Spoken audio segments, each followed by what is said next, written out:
Maravilha. Uma coisa interessante para vocês refletirem é que esse enunciado ele equivale ao problema que o cliente diz assim, eu tenho um problema, eu preciso que você faça isso. Você ouve, você acolhe, mas você não trata isso como verdade. Você não trata isso como a definição máxima da questão. Você precisa trabalhar em cima e construir o seu entendimento do problema. Isso é uma coisa muito importante. Por isso que eu sempre digo que a ferramenta mais importante de modelagem é o português. Porque se você observar, existem coisas implícitas, existem coisas ocultas, existem coisas explícitas, existem coisas relacionadas em áreas diferentes do texto. Né? Isso é uma ideia geral, mas está longe de ser algo organizado suficiente para que a gente possa implementar. Então, sair metendo a mão no código para resolver esse problema é desperdício na certa, porque você não tem, a partir desse texto, uma compreensão suficiente do problema. Tá? Então, para mim, o exercício que eu faço, que é muito importante, eu chamo de decupagem. A decupagem é quando eu pego o texto, parágrafo por parágrafo, e eu vou refraseando em frases específicas, diretas, sem ambiguidade, né, o mais claras possíveis, o mais curtas possíveis, para expressar todo o meu entendimento do que está explícito, implícito e oculto no texto. Tá? Então, como é que eu faço essa decupagem? Eu tenho no final aqui, uma nova seção nesse documento, a minha decupagem feita. E a primeira coisa que é interessante a gente observar é que a primeira coisa que eu vejo é que existe um erro no que o cliente está falando. O cliente fala assim, numa partida desse jogo, os jogadores se alternam em rodadas. Aí eu falei, tá, o que é uma rodada? Eu fui pesquisar. E no entendimento das pessoas especializadas em board games, uma rodada é o conjunto de turnos dos jogadores. Uma rodada do Campeonato Brasileiro é todos os jogos marcados naquela rodada. Um turno é uma partida em si, né? Um turno é a vez do jogador. Então eu troquei essa definição, eu não uso rodada, eu uso a palavra turno. Por quê? Porque semântica é muito importante, porque a gente precisa ir construindo um glossário que defina bem o domínio do problema para a gente não ter ambiguidade na comunicação. Beleza? Então vamos lá. Eu botei aqui em cinza a frase, né, o parágrafo em questão, e eu fui decompondo ele. Né? Então, ó, numa partida, né, não vou reler porque a gente já leu, mas eu botei aqui, ó. Jogadores se alternam em turnos, certo? Jogadores se alternam em turnos. Então já sei que é um jogador, depois o outro, depois o outro, depois o outro. Eles se alternam. Uma rodada, aí eu peguei, ó, turnos e rodada. Uma rodada se completa após cada jogador no jogo realizar o seu turno. Ou seja, existe um ciclo, né, em que os jogadores que estão ativos no jogo, quando o último termina, acaba a rodada e eu vou para a próxima rodada do jogo, certo? Então isso já trouxe uma coisa a mais, que é o conceito de rodada e o conceito de turno bem definidos no meu entendimento. Isso é um dicionário de dados? Eu acho que é anterior a um dicionário de dados. Né? Isso, para mim, é mais um trabalho mesmo de glossário, de semântica, de entender o problema com os termos adequados para aquele problema, para que eu não fique chamando, né, as coisas pelo nome equivocado. E esse é um exercício que isso não é suficiente para todo o projeto, mas ele já me dá uma base sobre a qual eu vou construindo entendimento e novas semânticas ao longo da caminhada. Outra definição aqui. No início da partida, a ordem dos jogadores é definida aleatoriamente. E no início da partida, cada jogador recebe 300 dinheiros. Então, o que eu fiz? Eu marquei em vermelho toda vez que eu estou explicitando algo que não estava no texto em si, mas é um entendimento que eu derivo a partir do que eu entendi de toda a leitura. Tá? Então, aí segue aqui embaixo. No jogo, o tabuleiro é composto por 20 propriedades em sequência. Cada propriedade tem um custo de venda, um valor de aluguel, um proprietário, caso elas sejam compradas. As propriedades seguem uma determinada ordem no tabuleiro. Então, eu explicitei. O tabuleiro é composto por 20 propriedades em sequência. Uma propriedade tem um custo de venda, uma propriedade tem um custo de aluguel.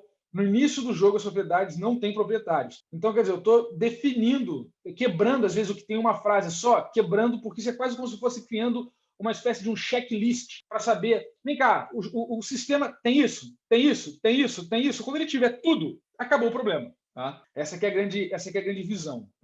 Seguindo o processo. Não é possível construir hotéis e nenhuma outra melhoria sobre a propriedade do tabuleiro, por simplicidade do problema. Então, basicamente qual é o meu entendimento?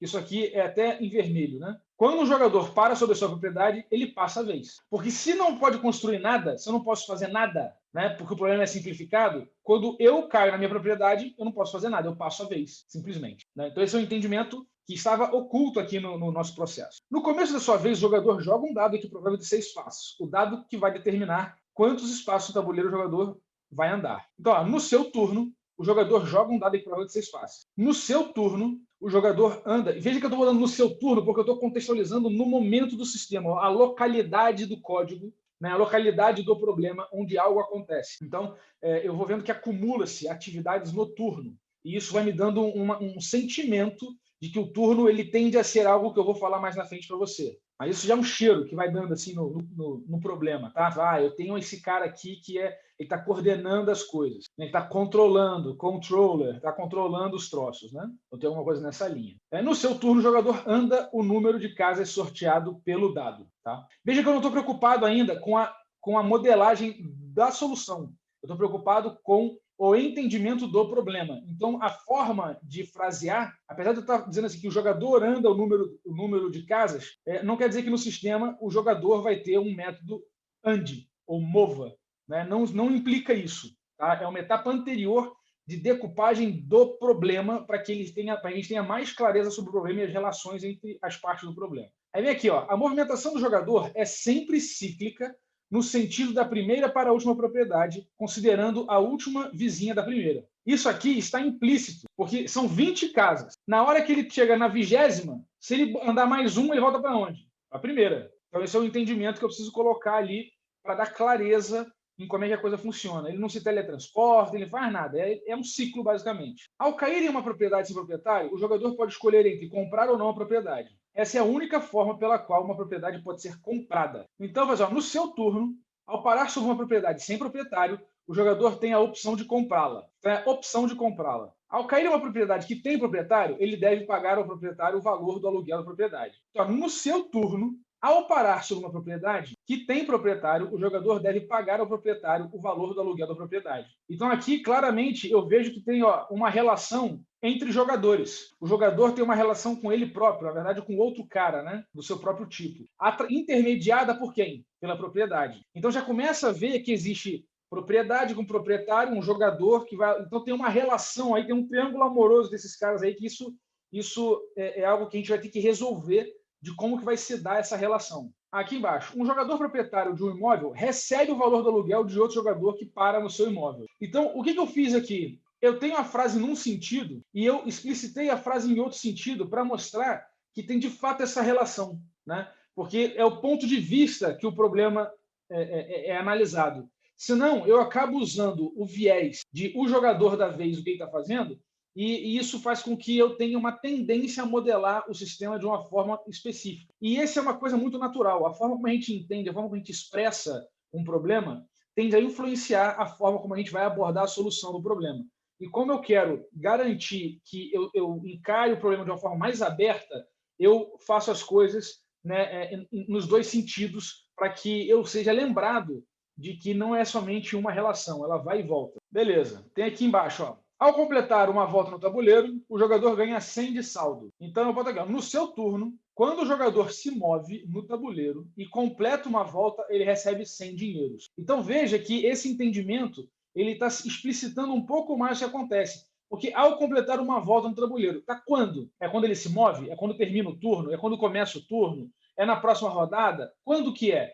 E eu estou explicitando. Não. Ó, no seu turno, então no turno do cara, andou, passou o lugar, recebe o dinheiro, certo? Então, eu peguei algo que está muito genérico e eu especializei numa frase tentando reduzir ao máximo a ambiguidade, tá? Para dizer em que momento no tempo aquele evento vai acontecer. Então, isso já vai me dar uma clareza, eu não vou ficar pensando de onde eu vou botar esse código. Não, já sei, que é logo depois que o cara anda, eu tenho que ter alguma coisa que me diga se ele completou uma volta ou não, para ele receber essa grana. Tá? Isso vai ajudando. Veja que eu não estou pensando em código e nada. Não é o código. Eu estou pegando algo que é genérico e falando assim, tá, como é que eu tiro ambiguidade disso? Como é que eu localizo isso no tempo? Como é que eu defino quais são as relações? Eu defino a direção da interação. Tudo isso no português. Já me ajuda a decupar o problema. Vamos lá. Jogadores só podem comprar propriedades caso ela não tenha dono e o jogador tenha o dinheiro da venda. Então, o jogador só pode comprar uma propriedade caso ela não tenha dono e caso o jogador tenha dinheiro de venda. Então, isso eu copiei porque é bem específico mesmo. Ao comprar uma propriedade, o jogador perde o dinheiro e ganha a posse da propriedade. Ao comprar uma propriedade, o jogador perde o dinheiro. Então, não tem problema eu refrasear por quê? Porque eu estou criando a minha lista. Se a frase está boa, eu copio ela e aproveito. Mas aí eu complemento. Ó. Ao pagar um aluguel, o jogador perde o dinheiro para o proprietário do imóvel. Não há outra forma de transferência de fundos entre jogadores que não seja pelo pagamento do devido aluguel.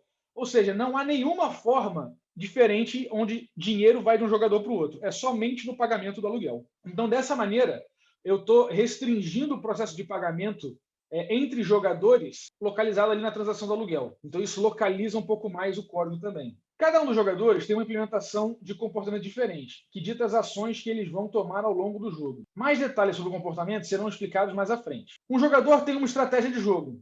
Cada jogador tem uma estratégia de jogo distinta. Então, já entendi isso aqui. Isso é. Aí você pensa assim, pô, mas não poderia o jogador ter 2 jogadores para uma estratégia? Poderia. O meu código hoje, dessa versão do problema, não precisa garantir isso. Você não precisa preparar um código para fazer algo que ele poderia fazer. Não. Eu foco em ser específico. É o que ele faz. Né? E se por acaso a modelagem de generalidade estiver no caminho da especificidade, eu até posso usar uma estratégia geral. Mas eu não me preocupo com isso. Eu tento fazer o código funcionar para o problema. Isso é muito importante. Aqui tem um comentário interessante, né? O Marcelo falou assim, a compra não seria outro meio de transferência de dinheiro? Não, não seria. Não é transferência de dinheiro entre jogadores. Você não compra a propriedade de um outro jogador. Você compra uma propriedade que está vazia. Basicamente, o que o sistema faz, como ele não tem uma banca, um saldo geral global da quantidade de notas possíveis, basicamente debita o saldo do jogador e define ele como proprietário do imóvel. Não há transação entre jogadores, não. Que é um jogador que fica com saldo negativo, perde o jogo e não joga mais. O jogador que perde o jogo também perde suas propriedades. As propriedades de um jogador perdeu, podem ser compradas por outro jogador. Então, no seu turno, se o jogador ficar com saldo negativo, ele perde o jogo e não joga mais. Então, já está claro para mim onde eu tenho que tratar o fato do cara não jogar mais. De alguma maneira, no turno, ele tem que sinalizar, esse cara já está fora. Que quando um jogador perde o jogo, todas as suas propriedades voltam a ficar sem proprietário disponíveis para compra. Então, isso é uma coisa interessante. Alguém quer comentar? Pode falar, Cláudio. Quer incluir alguma coisa? Então, tá me ouvindo? Estou te ouvindo. Então, também é importante porque só no momento de pagamento de aluguel é que o saldo dele fica negativo, né? Então, só na possibilidade de pagar aluguel é que ele pode perder o jogo. É nesse momento que o saldo pode ficar negativo e ele perder o jogo. Excelente. Quer que eu inclua isso aonde? Mais ou menos por aí. Ok. Então, aqui tem no seu turno, se o jogador ficar com saldo negativo, ele perde o jogo. Tá. E ele só pode ficar com saldo negativo pagando um aluguel. É a única. Porque Perfeito. Quando ele compra uma propriedade, tem a guarda de que ele só compra com saldo. Perfeito. E tem um outro problema, né? Se ele ficou com saldo negativo, o que foi feito do dinheiro que ele pagou? Cria dinheiro, o dinheiro desaparece, o proprietário recebe parte, né? Isso não está definido. Tem que excelente. Perfeito.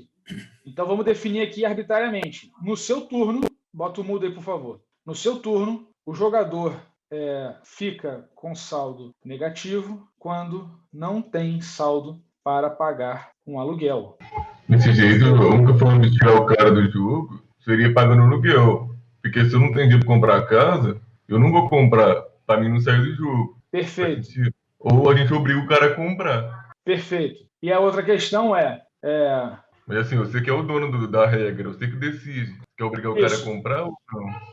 O jogador proprietário sempre recebe o valor integral do aluguel devido. Essa movimentação pode, eventualmente, deixar o jogador pagador com saldo negativo. Pega esse cara aqui e bota em vermelho, que é esse o entendimento da regra. Então, estou decidindo que cria-se dinheiro. Isso não é um problema para o jogo. Beleza, é uma... Repete? Não, beleza, é uma alternativa. Podia não se criar dinheiro e ele não receber ou receber parcial, mas enfim, é uma escolha. Isso, exato. Existem várias escolhas. Aí eu pergunto, por que eu estou escolhendo essa escolha? Eu estou com um cliente com um problema, né? Eu tenho algo para resolver e o que eu quero? Eu quero a coisa mais simples possível. Quando faz um pagamento, intuitivamente eu já sei que tem uma soma e subtração natural. Se eu tenho que passar o saldo do cara e aí ver que o cara não tem o saldo, eu começo a ter condicionais para uma coisa que parece que não vai agregar tanto valor. Então, eu sempre busco escolher a regra mais simples que resolve o problema. Mesmo que isso deixe a coisa ou com algumas arestas, né, ou aparentemente imperfeita. Então, assim, eu não tenho problema de toque. Meu problema é de tempo para implementar os troços. Então, eu olho e vou assim, tá, qual é a decisão estratégica mais fácil? E simplesmente pega o valor do aluguel, subtrai do saldo do cara, paga o outro e acabou. Ah, ficou negativo, beleza, tira o cara do jogo, entendeu? Então, eu estou olhando, assim, não tem if. É uma conta matemática, se já testa se está fora do jogo, acabou. É um teste só, não tem que fazer nenhuma outra ponderação, nenhuma flag que no final do processo vai tirar o cara porque ele não teve saldo suficiente, aí o cara recebe um pedaço. Não tem nada disso. É uma coisa mais plana, tá? Vamos seguindo o baile. Henrique? Pois não? Uma questão aqui na ordem, que você bota ele no 23, 24, 25, no seu turno, se ele ficar com saldo negativo, ele perde o jogo, tá? Mas na sequência, né, ele recebe o valor, e aí fica com saldo negativo. Ele sai em qual momento? No momento em que ele paga o valor e ele já é eliminado, ou só depois que dá uma rodada? Porque ele poderia recuperar o dinheiro, teoricamente. Já se tiver propriedade, ele pode receber aluguel e o saldo voltar a ser positivo. Por isso que eu especifiquei no seu turno. Qual é o meu critério no jogo? Ficou com saldo negativo, tá fora. O cara não tem crédito no jogo, entendeu? Então essa de saída dele teria que ficar depois do pagamento para o proprietário. Se ele, no turno dele, ele chegou. Isso, tem um critério aqui em cima. Só essa 23, 24, 25, a ordem delas deveria ser invertida. 24 cai para baixo da 25. Ah, ok. Tudo bem. Feita a movimentação, aquele saldo fica negativo e aí ele é expulso do jogo. Tudo bem. No seu turno, ficar com saldo negativo, ele perde o jogo. Perfeito. Tá tudo bom. Maravilha. Então veja que é arbitrário. Por que eu estou decidindo no seu turno? Porque, senão, imagina, eu vou ter um descolamento de tempo. Algo acontece naquele instante de tempo que ficou negativo naquele momento. E a decisão sobre aquele evento eu só vou fazer depois, em um outro momento, no final da rodada. Então, eu estou criando mais uma dependência temporal na lógica do meu código. Eu quero a implementação mais simples. Como é que eu faço isso? Corto, amarro o tempo no tempo, entendeu? E aí ele vai decidir na hora. Aconteceu, pum, resolveu. E aí eu estou simplificando o meu problema. Então veja que vocês já estão começando a conseguir, pelos comentários, eu estou vendo que vocês estão começando a conseguir vislumbrar um código se formando, ou uma lógica, uma sequência acontecendo na cabeça. É isso que esse exercício permite. A decupagem, ela te ajuda a tomar decisões estratégicas sobre... Né, veja que você tem que pensar ter um vislumbre da consequência daquele ato, né? E aí sempre com essa questão, tá? Qual é a consequência dessa escolha de design? Porque todo design tem consequência. E o problema é você achar que não tem e tentar fazer o melhor do mundo. Eu não quero fazer o melhor, eu quero fazer o que funciona, que é tendo problema, né? Então eu reduzo o escopo, eu quero simplificar condicionais, eu quero simplificar localidade de tempo, eu quero simplificar tudo, sempre buscando simplificar no mínimo detalhe. E aí isso vai... Porque já é um problema complexo, isso vai facilitando a nossa caminhada. Professor? Pode falar. Então, desculpa eu estar falando, né? Porque você sabe que eu não sei muita coisa, mas o que acontece? No caso dele ficar negativo, ele só vai ficar negativo se ele cair na casa e tiver que pagar o aluguel. Perfeito. Porque se ele não cair na casa, então, na verdade...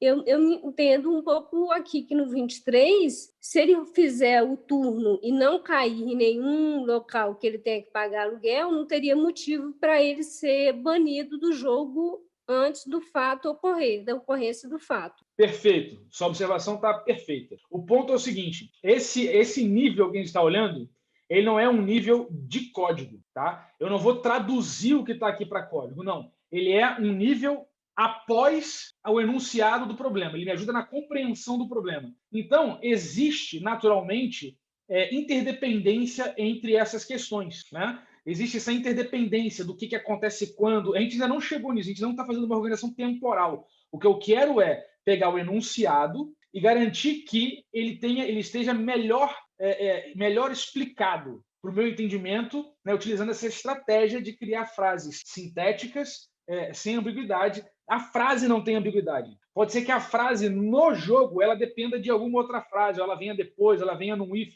mas eu não estou preocupado com isso. Eu falo assim, olha, isso aqui, sei lá como, isso aqui é um critério do sistema. Tá? Como é que isso vai ser implementado? Ainda não sabemos, não chegamos lá. Mas é um critério. Tá claro para você? Sim, obrigado. Ótimo, maravilha.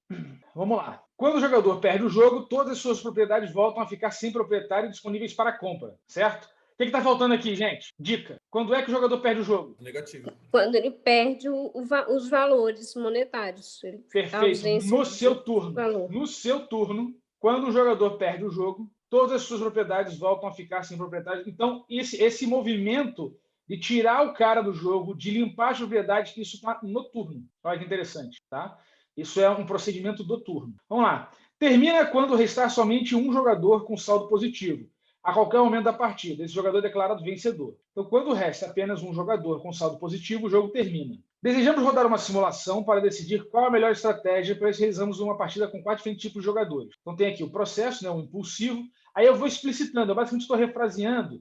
O jogador com estratégia impulsiva compra toda a propriedade sobre a qual parar caso haja saldo disponível. Pode falar. No 27, não caberia essa regra também no seu turno, se só tiver o jogador, ele ganha a partida? Não seria assim? Já trazendo essa lógica de ambiental no tempo, quando é que terminaria o jogo? Ou quando o penúltimo jogador perde, aí no Então, turno daquele penúltimo. Então, pode ser, deixa eu pensar. Uma é aonde decide quem chama o turno verificar se a partida ainda está ativa.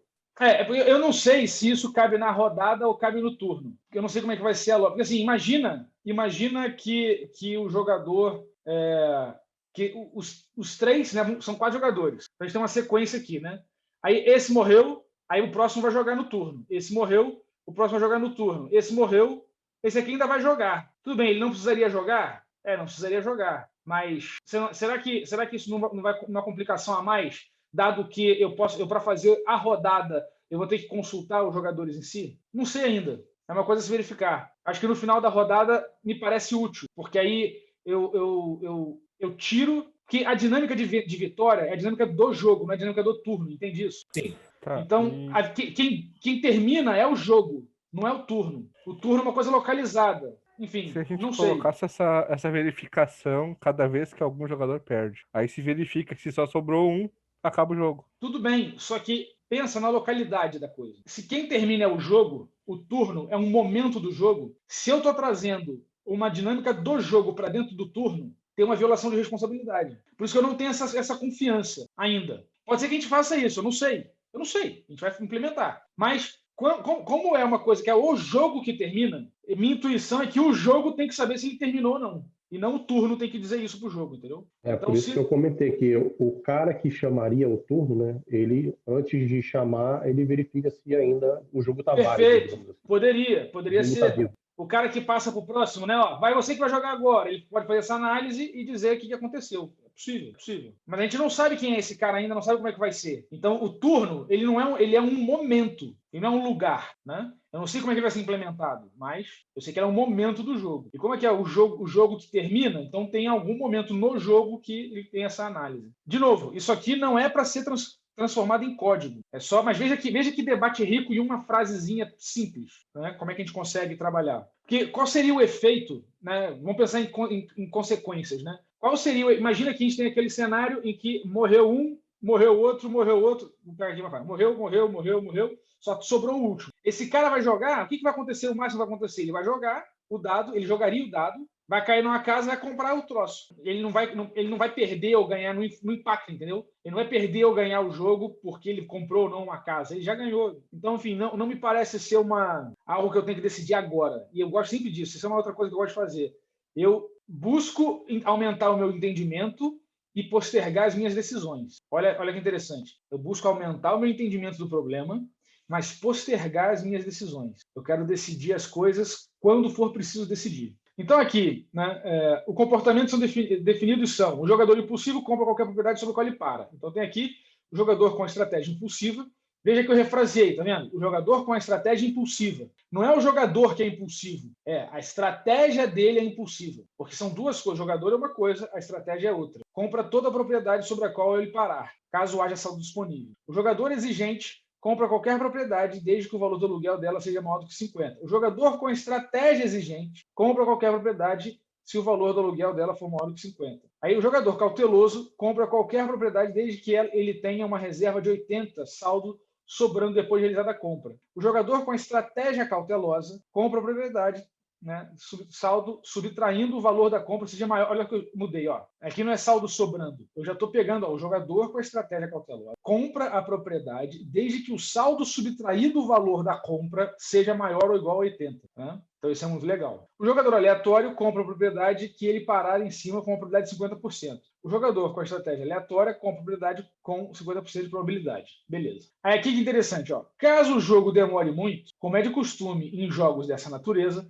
o jogo termina na 10ª rodada com a vitória do jogador com mais saldo. O critério de desempate é a ordem de turnos dos jogadores nessa partida. Então aqui, ó, 32. O jogador com maior saldo ganha o jogo. O jogo é interrompido após 1000 rodadas. Aí aqui vem 1000 turnos ou 1000 rodadas. Eu defini que são 1000 rodadas. Então são 4.000 turnos que vão jogar, certo? Todo mundo joga na rodada. O critério de desempate é a ordem dos jogadores. E aí vem um monte de coisa que está implícita aqui, que é o quê? Uma simulação deverá gerar um novo jogo. Um jogo simulado terá seu tabuleiro com propriedades geradas aleatoriamente. O valor de compra das propriedades varia em uma curva normal para que os muito baratos e muito caros sejam pouco. O que eu quero é isso, é reduzir os extremos, para que tenha mais jogo. O valor do aluguel das propriedades será 50% do seu valor de compra. Eu defini arbitrariamente, porque não tem nenhum lugar dizendo isso. Mas eu estou chegando aqui dizendo que eu estou definindo que vai ser. O valor de compra da propriedade mais cara não deverá ultrapassar 100 dinheiros. O menor valor de compra da propriedade não deverá ser abaixo de 10 dinheiros. O simulador deve ter uma interface de linha de comando com parâmetros da quantidade de simulações que devem ser executadas. O simulador deverá contar quantas vitórias teve cada estratégia de jogo.